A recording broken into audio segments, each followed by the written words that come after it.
So our roadmap for today, we're going to go through a quick overview of what the Notice of Funding Availability really is. We're going to look at the highlights of the youth priorities in this year's NOFA. We will cover the procedural process for project applicants, and that's the individual and new projects that are being applied for.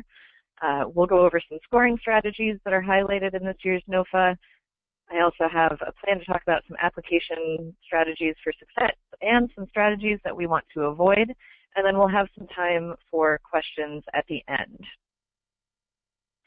So what is the NOFA?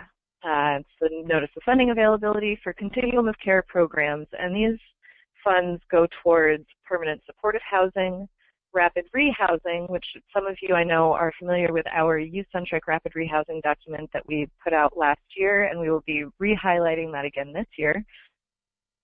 It also covers supportive services only for coordinated entry, which has a slightly different spin this year.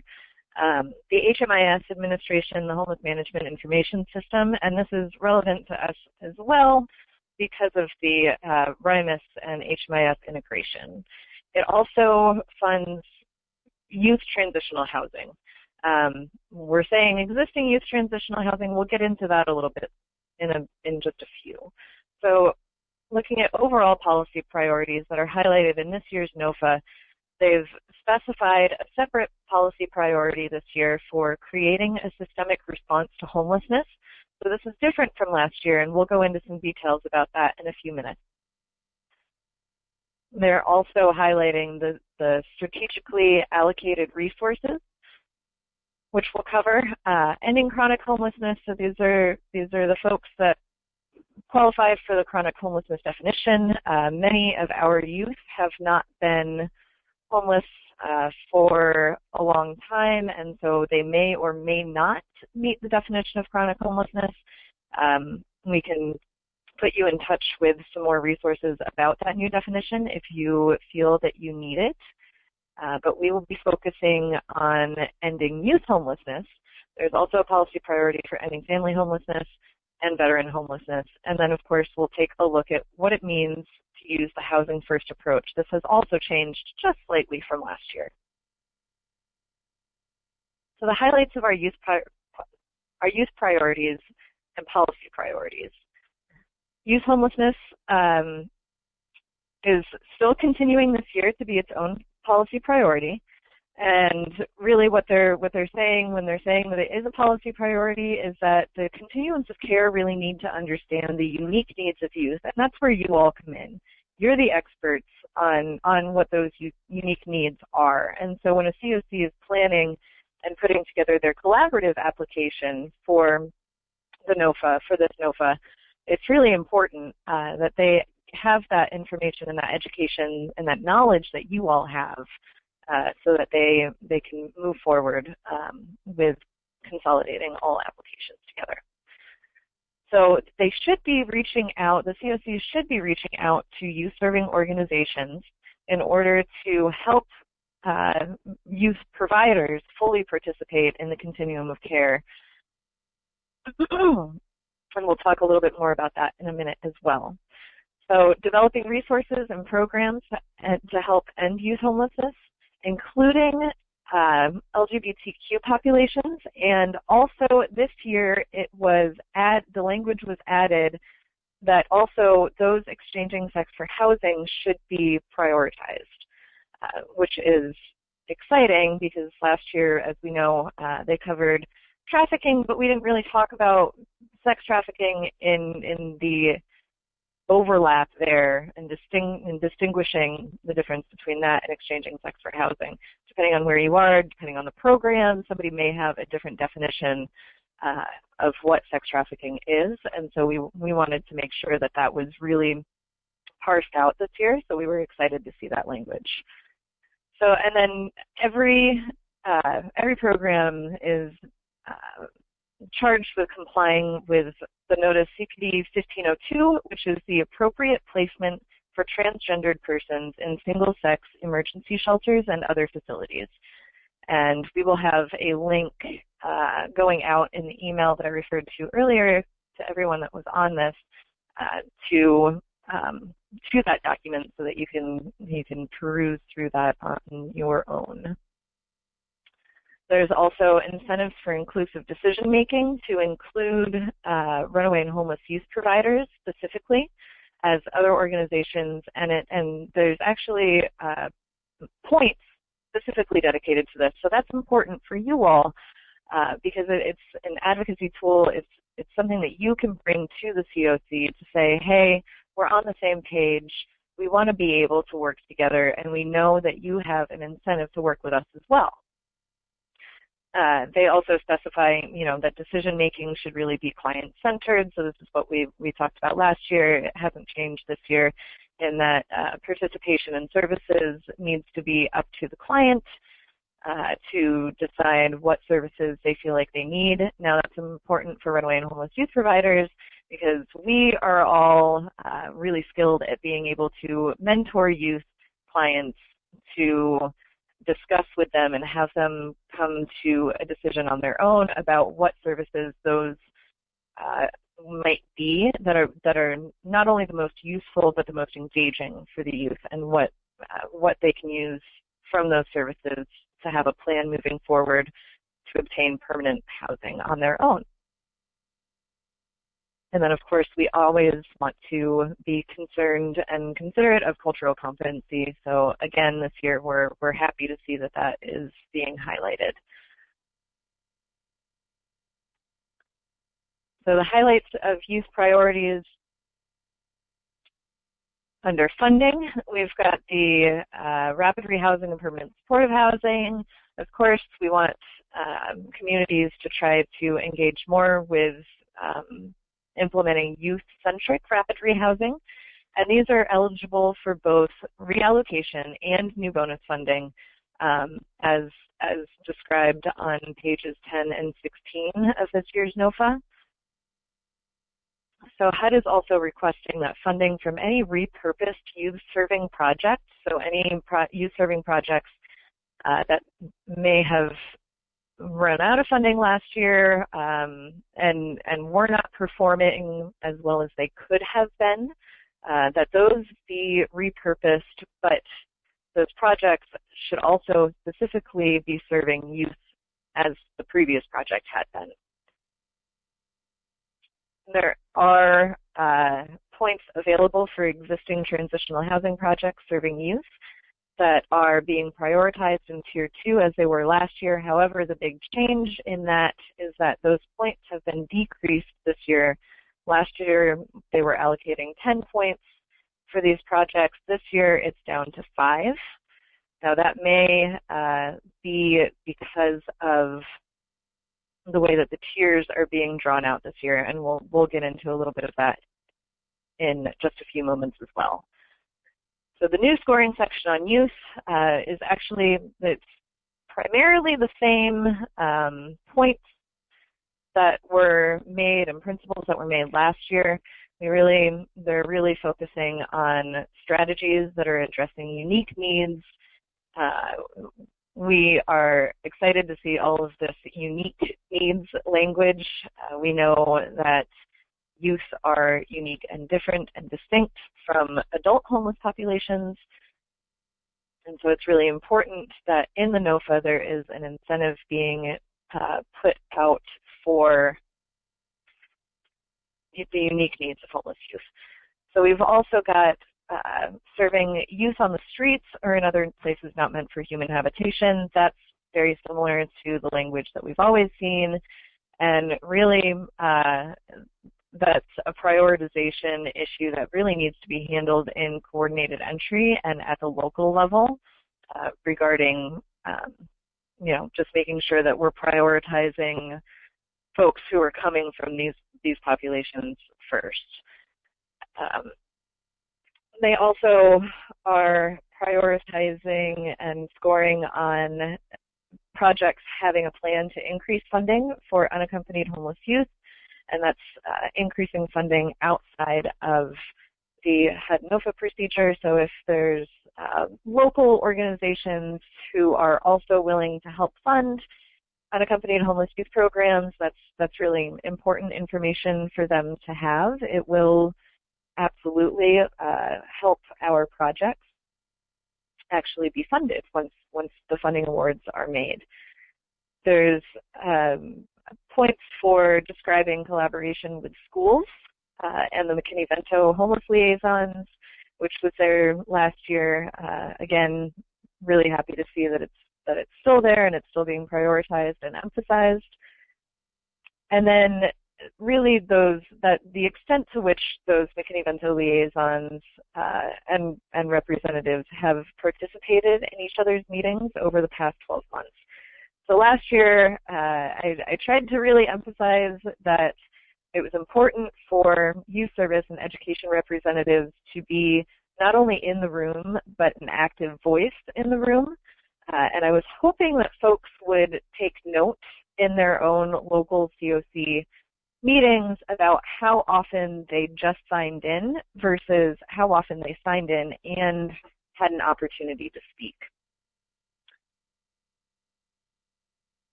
So the new policy priority that has been included this year is creating a systemic response to homelessness. And we're looking at, not only housing, but really those systemic supports that will ensure homeless assistance is well coordinated, well managed, inclusive, transparent, and achieve positive outcomes. The measuring system performance had developed system performance measures to assess overall impact of a CoC's homeless assistance efforts. And these measures should be tracking the average length of homeless episodes, rates of return to homelessness, and other factors that determine whether a CoC overall is effectively serving people experiencing homelessness. So our programs can really be an impact in that area if we're working closely with the CoC so that they can see how clearly our programs are really getting youth in, as well as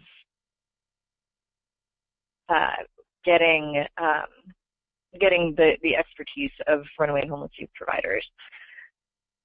So there was a question that just came in about the notice saying that runaway and homeless youth providers must be in CoC boards, not just included in the conversation. I have not seen that message directly. I will absolutely look into that and get a clarifying answer, however. Okay, so going back into creating the systemic response to homelessness, so we're looking at creating an effective coordinated entry process. Last year, coordinated entry was included under the Housing First model. So this year, really, I think having it fit under the systemic response is important. They are defining coordinated entry in the NOFA, and they're giving a little bit more of more grit to what it means to have coordinated entry, which is good because, as we all know, coordinated entry, when it was first discussed, really didn't have any guidelines or structures or outcomes that they were looking for. So what they're looking for here is processes. The coordinated entry processes should be integrated with communities' outreach work to ensure that people living in unsheltered locations are prioritized for help. Again, making sure that even youth who are on the streets are finding a bed first. Coordinated entry has goals now, which are very, very clear, making it easier for persons experiencing homelessness or a housing crisis to access appropriate housing and services. They're prioritizing persons with the longest histories of homelessness. So, it shouldn't be, if a youth is coming into coordinated entry, they shouldn't be being compared against veterans and chronically homeless adults because those programs aren't going to serve the same populations. So even though it says prioritizing persons with the longest histories, if your youth-focused program is involved in coordinated entry, then that prioritization should be focused around your youth population, not necessarily in comparison to everyone else. That is something that when your communities are developing coordinated entry, should be a discussion that youth providers especially are making sure that every staff working the coordinated entry process understands, so that they aren't necessarily being scored lower and not being able to access programs. So also lowering barriers to entering programs or receiving assistance is really important, and ensuring that persons receiving assistance are housed as quickly as possible. And that also comes up again, of course, under Housing First and rapid rehousing. So moving on to the next point is promoting participant choice. This is making sure that the COCs are doing everything they can to support the choices that are being made by the individuals that are experiencing homelessness. So making sure that they have an ability to voice their preference for programs where residents are focused on obtaining support to recover from substance use disorders, if that's what the youth is struggling with, or the choice of where to live even. If you have a scattered site rapid rehousing model, then making sure that the staff that's aiding that youth is listening to, where the youth is currently possibly working or wants to enroll in school, or, the part of town that they would be interested in working in, so that you can help them be connected to a living unit that will support them in making sure that they can access that employment, that education, whatever it is that they need to gain the life skills to move on with their lives. Plan as a system, so COCs should really be coordinating homeless assistance and mainstream housing and service providers to ensure that people experiencing homelessness receive assistance as quickly as possible, and that the assistance is focused on helping them obtain and retain housing. They're monitoring each provider's performance, eligibility criteria, target populations, and the cultural competence. Again, this idea of cultural competency is really coming up in a number of places, which is exciting for youth providers because it is such a different world. COCs should also be ensuring that providers are working together when a participant is moving from one program to another, and when more than one program is serving the same person. Making the delivery of homeless assistance more open, inclusive, and transparent. This is really about ensuring the needs of all individuals and families experiencing homelessness are represented within the COC structure by including persons who have the lived experience throughout the planning process and in leadership and oversight roles. The COC should also include organizations representing persons fleeing domestic violence, the LGBTQ community, victims of human trafficking, unaccompanied youth, individuals with disabilities, and any other relevant populations that are present in that geographic location. So I think to Paul's question about them being on the COC boards, I think there could be an argument here that COC should be trying to get RHY providers on the boards, but it's not super clear because it's a separate point being made. So as I said, I will try to reach out to our contacts and see if I can get a clarifying answer on that for us. But in the meantime, let's keep moving on.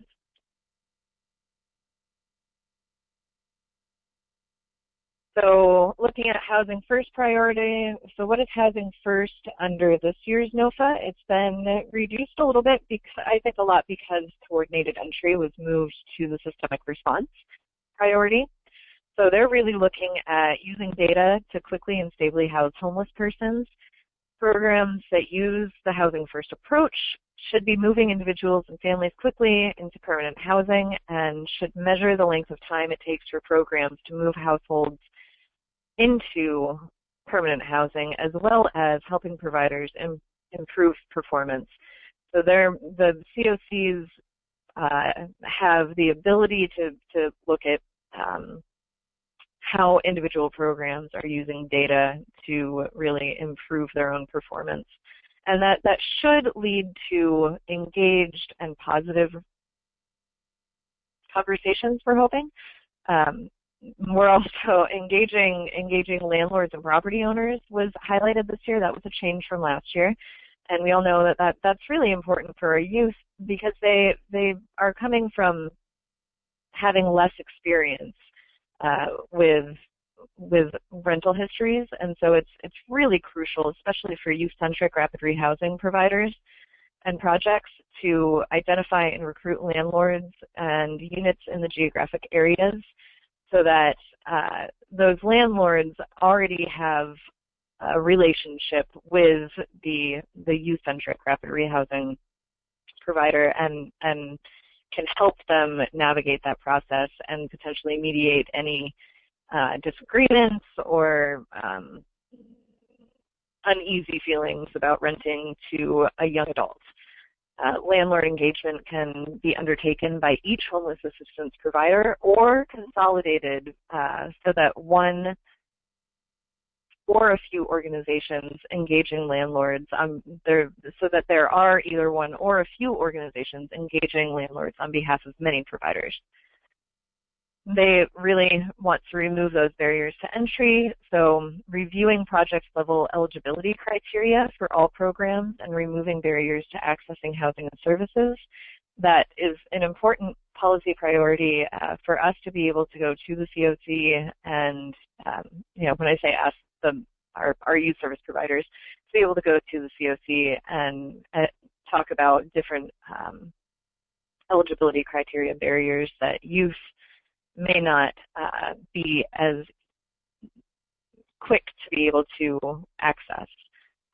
So some of the documentations really emphasizing that we know that staff has to do what they can to figure out if this youth is really imminently at risk of homelessness, or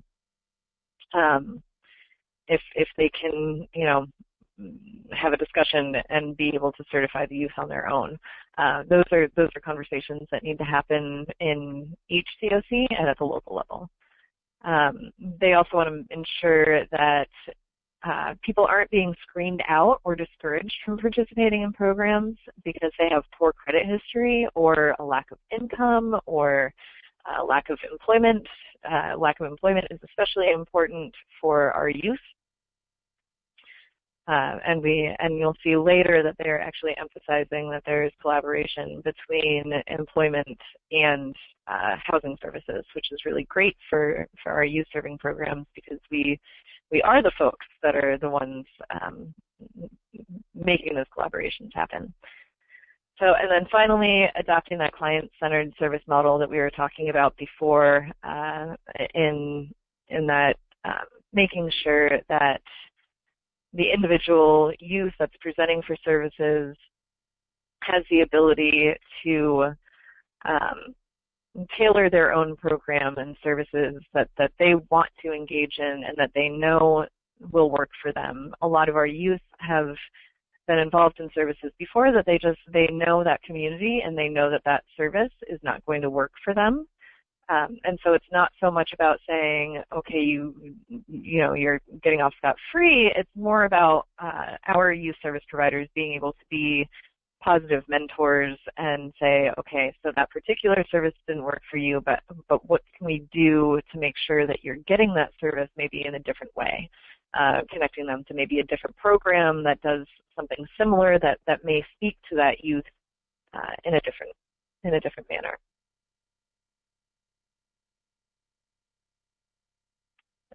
Getting into the procedural process, the consolidated application. So this is kind of the background, the broad picture. So this is what the CoCs are going to be putting into their consolidated application for the NOFA.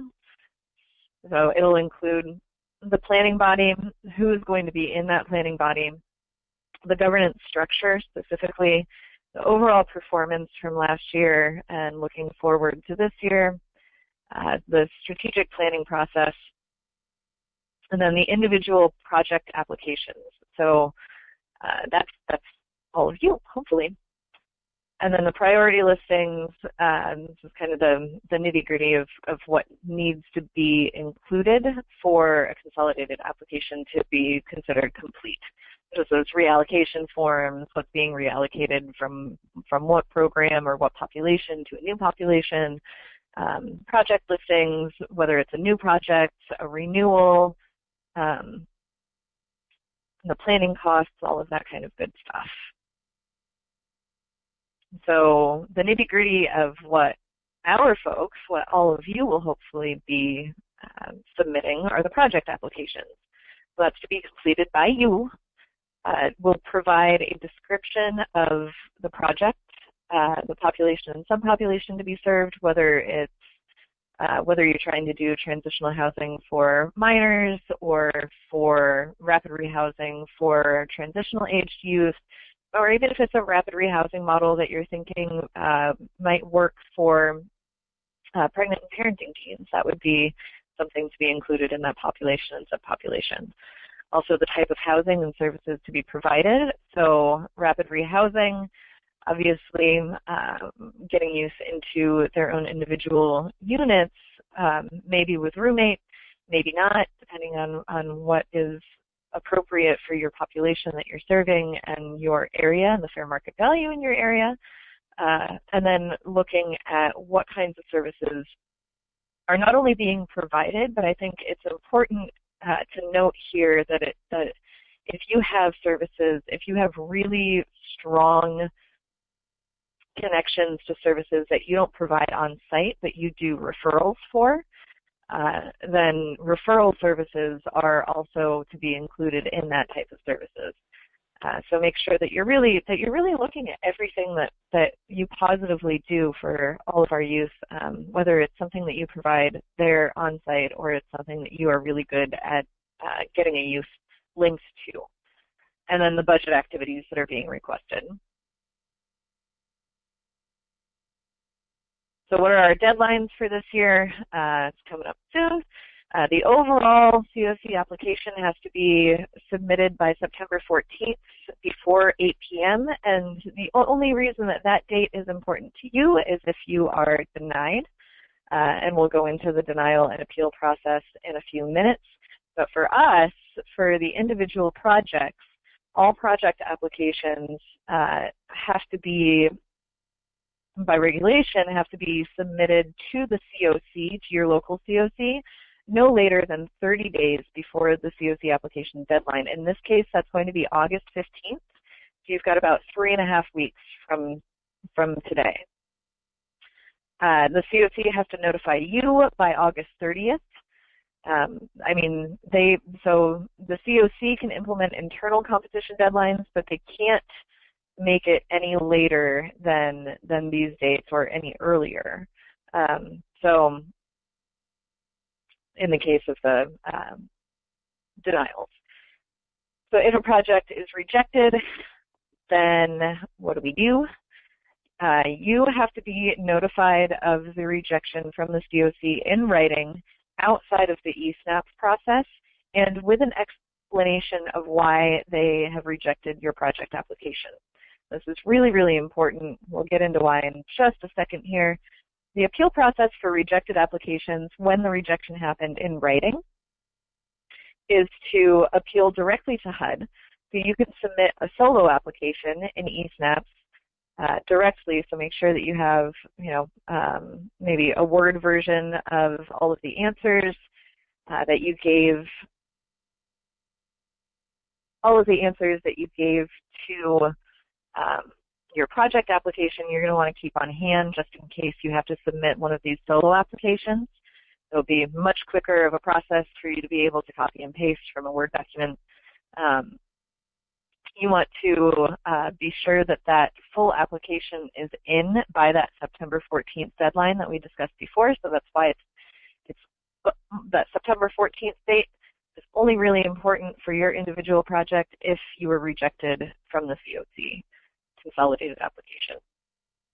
And then you also need to attach that CoC's written notification of rejection.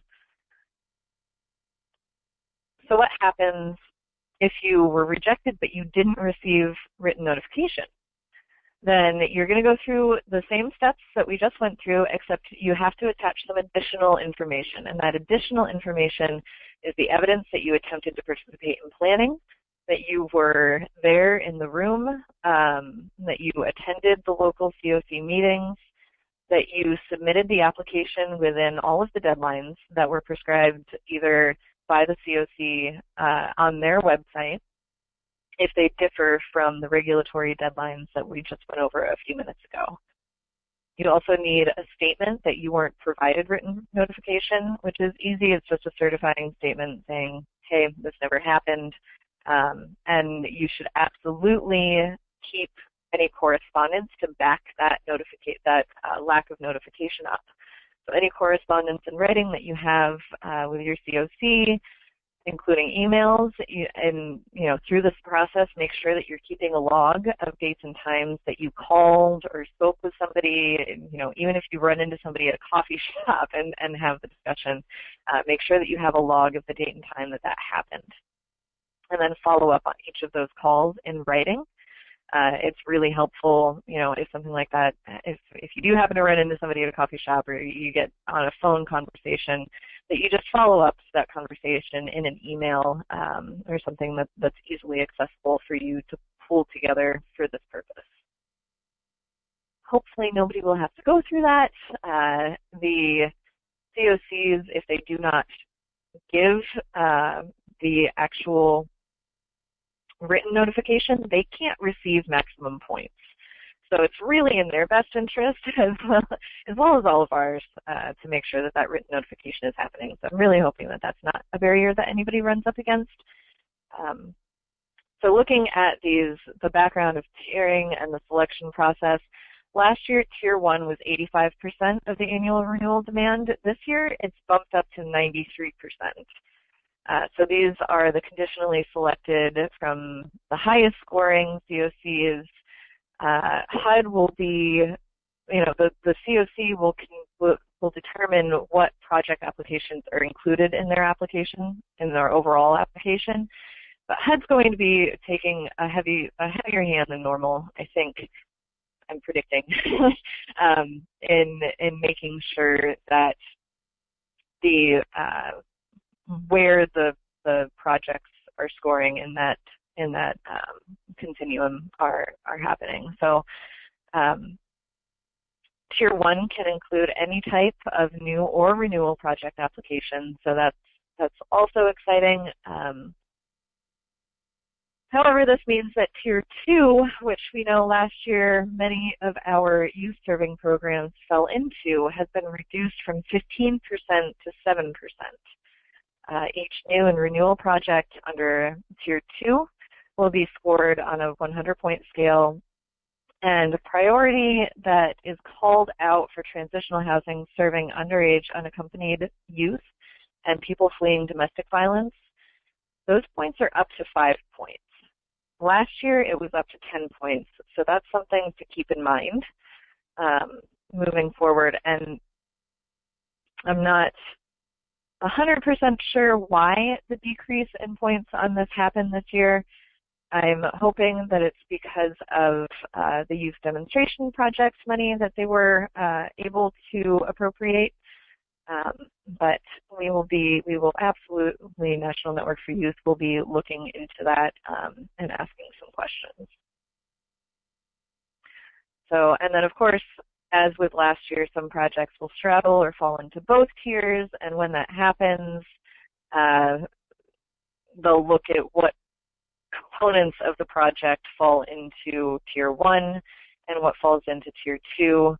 It may end up being the case that only the portion of the project that falls under Tier 1 ends up being funded, depending on where their permanent housing bonus for the CoC as a whole falls, and all of that kind of good stuff. So, and then as with last year and every year, the CoC planning costs and the UFA costs don't fall into a tier and won't be ranked, but they have to be included in that overall application.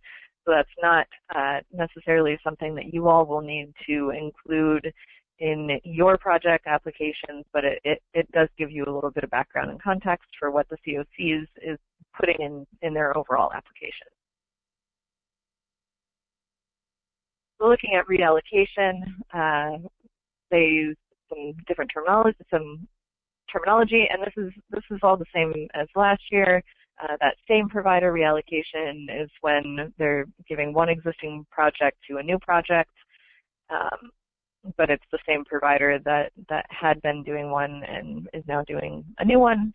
The different provider reallocation, so taking one project that had been running and actually giving it to a new provider to run a new project.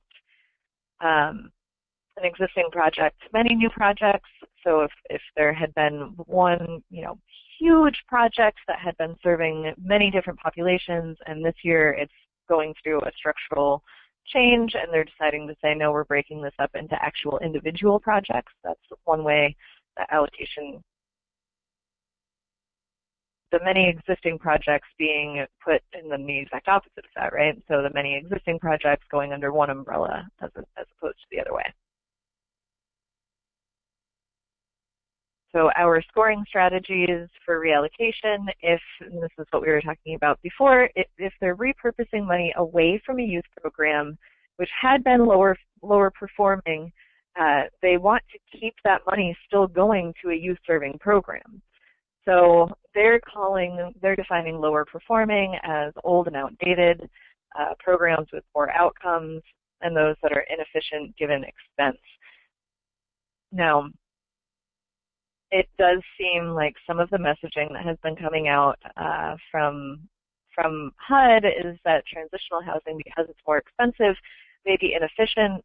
The CoC themselves may have, missed the memo that there are a few places in the NOFA where it actually says that even though they recognize that even though HUD recognizes that transitional housing may be more expensive, it is still the most appropriate, especially for serving underage unaccompanied youth.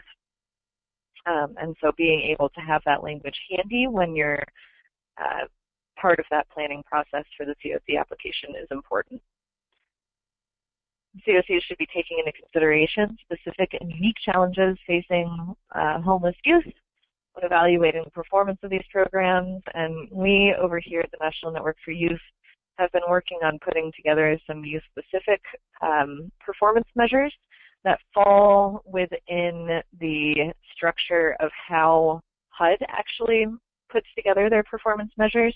We've got those out to some of the federal agencies to be able to get some feedback on them, to see if it's something that they would be interested in helping publicize so that we can really help how those specific and unique challenges impact the performances of youth-specific programs.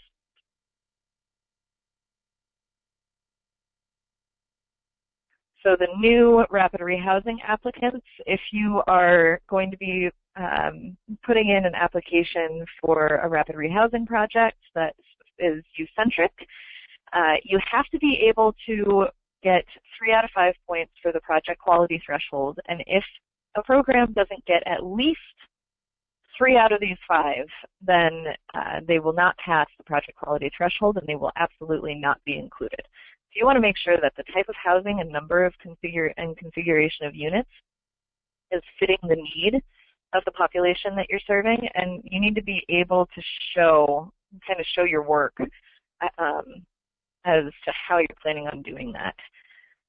The next one is whether the type of supportive services will ensure successful retention to help obtain permanent housing. And this year, they did use this same point last year, but this year they gave a list of examples and went into a little bit more detail about what those supportive services really mean. And so they specifically listed child care for families with children, which is great for our pregnant and parenting team programs. Case management is called out, which is, again, really crucial for youth. And then we finally see life skills being brought in. This is huge for our youth programs. I can't imagine a single youth program in the U.S. that isn't focusing on giving youth life skills to be able to live independently. So you really want to highlight that that is a service that you specialize in, that you've always specialized in, and that you will continue to offer to the youth in your youth. Continuing on, there should be a specific plan for participants to obtain benefits of mainstream health, social and employment programs. So this is that, that local workforce program is really important, and the relationship that you have with that program should really be highlighted here, especially if you've got the workforce innovation opportunity programs running, really highlighting your work with them and your success at linking youth experiencing homelessness to those programs and supporting them to be successful in those programs. Moving on to number 4 is the participants that are being assisted to obtain and remain in permanent housing that meets their needs. So, if we've got youth that are going off to college, then that's the manner that meets their needs, and that should be discussed. But examples that they're listing could include services that allow the participant the mobility that they need to access different services, like that employment. So if you've got, a van that goes and drops youth off, if they miss the bus or whatever the case is at class or at work, or their one-stop shop, if you're familiar with that term from the Workforce Innovation Opportunity Programs, that there's case management follow-up, that there's additional assistance to assure retention of permanent housing. So if you're doing advocacy with and educating the local college about the importance of keeping dorms open, and you're working with them to help whatever that university needs to be able to do that, really highlight that here. This is the exact same as last year, that at least 75% of the participants are coming from either the streets or other locations not fit for human habitation, emergency shelters, safe havens, or fleeing domestic violence, which again, they have included human trafficking and youth engaging in trading sex for housing.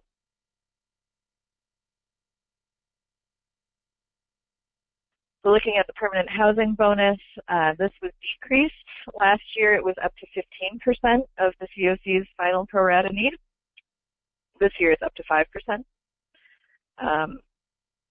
We've got the 2 types of new projects. You'll notice there's the permanent supportive housing projects serving exclusively chronically homeless adults, chronically homeless individuals. They say including unaccompanied youth, but we all are unfortunately aware of how difficult it is for a young unaccompanied youth to meet that definition. But you do want to be familiar with it because it may be appropriate for some of our older transitional age youth, depending on their situation. And then that new rapid rehousing, not saying that youth up to 24 aren't to be covered, but unfortunately that specific language was there last year and was struck this year. They do, however, continue to highlight people fleeing domestic violence, trafficking, and other dangerous situations covered by that Category 4 definition, the HUD Category 4 definition.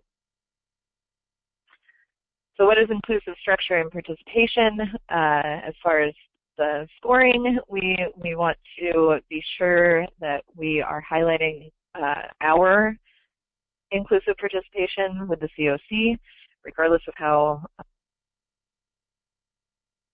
has responded to it. There's a maximum of 5 points awarded to the CoCs that can show that inclusion. That's actually a decrease. Last year it was up to 7 points. This year it's 5. And then as with last year, they're accepting and considering proposals from organizations that hadn't previously received CoC funding. So this may be quite a few of you. The scoring strategies, ending youth homelessness. We went through all of these points earlier, but here's the actual point breakdown. And like I said, I want to make sure that we have time for some questions. And I know we're getting towards the end here, so I'm not going to read through all of this specifically, but just to know that those strategies for addressing unique needs are up there and the most important. And you can go ahead and download the slides so that you have this in front of you.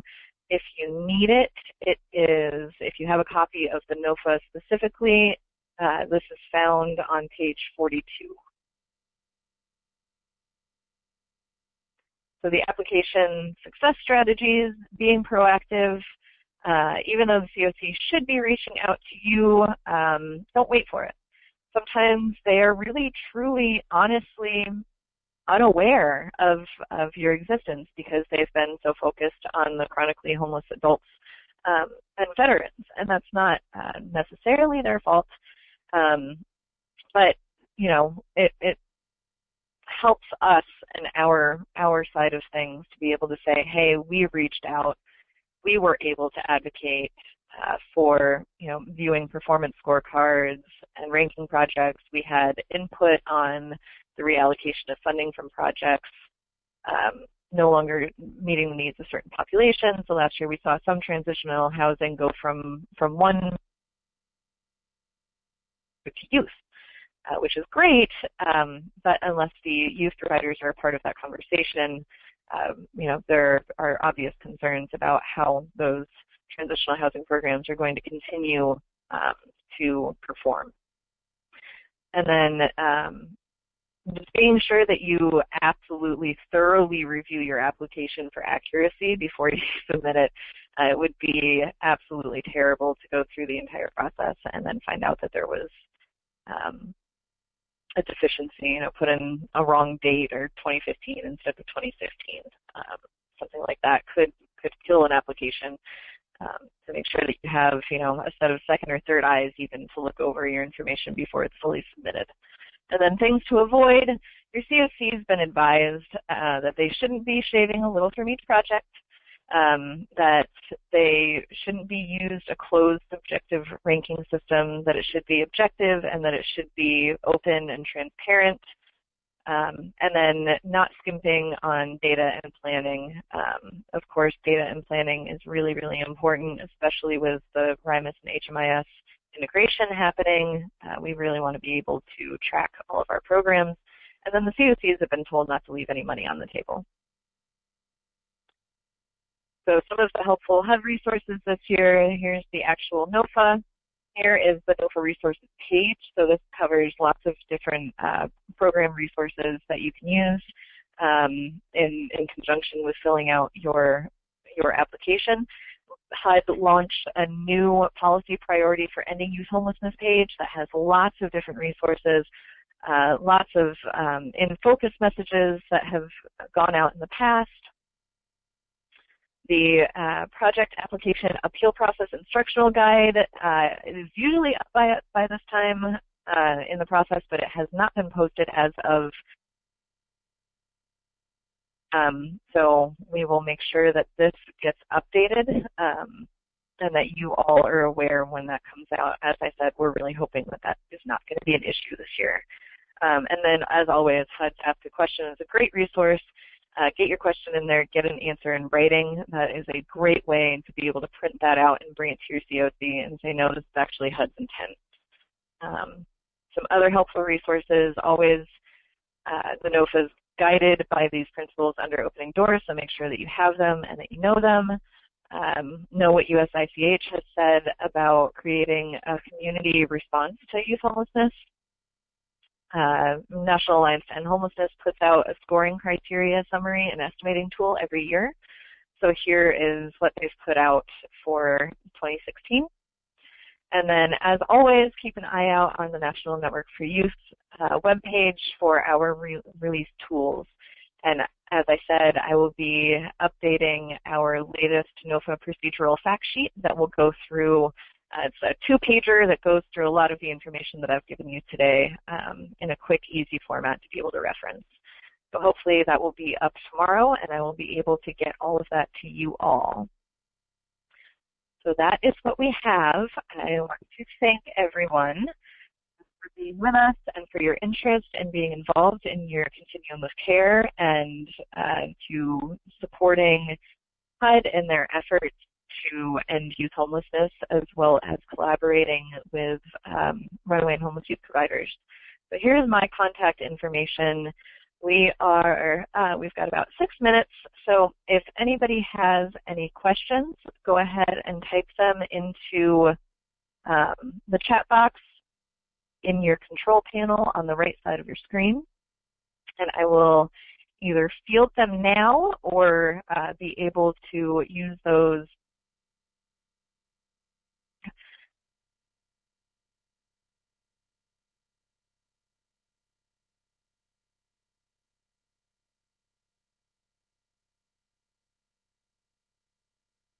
I'm going to put my phone on mute, and we will leave this up. So the application should be available in eSNAP now. Let me see if I can log, if I can get into it on my other computer so that I don't interrupt ours here.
There we go.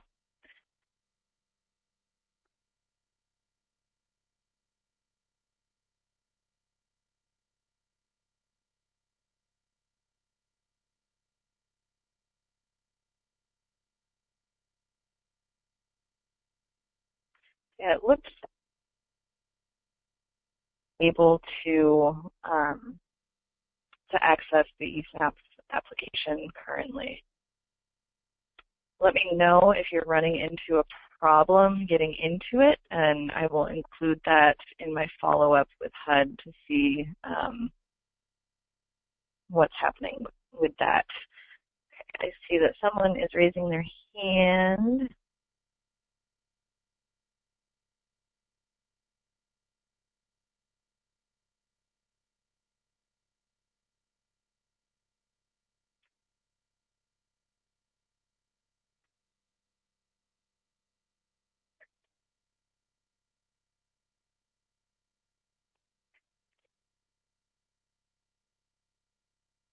There is on, if we go back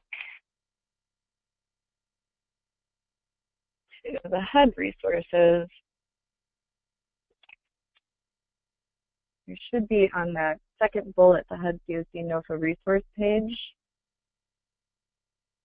There should be a link to it. See if I can find it.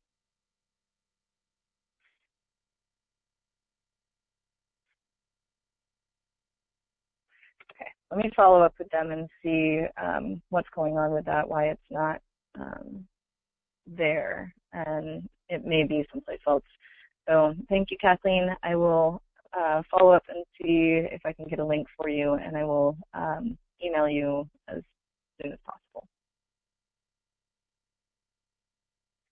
No problem.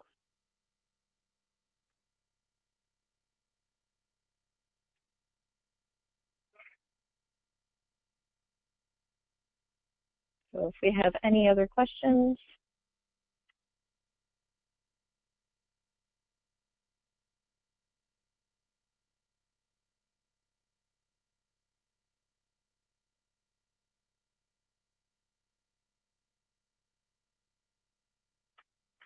Okay, so everyone has my contact information. If you think of any questions after this, go ahead and shoot me an email. I will do my best to get that question answered in a timely manner. As I said earlier, we only have 3.5 weeks before the project applications are due.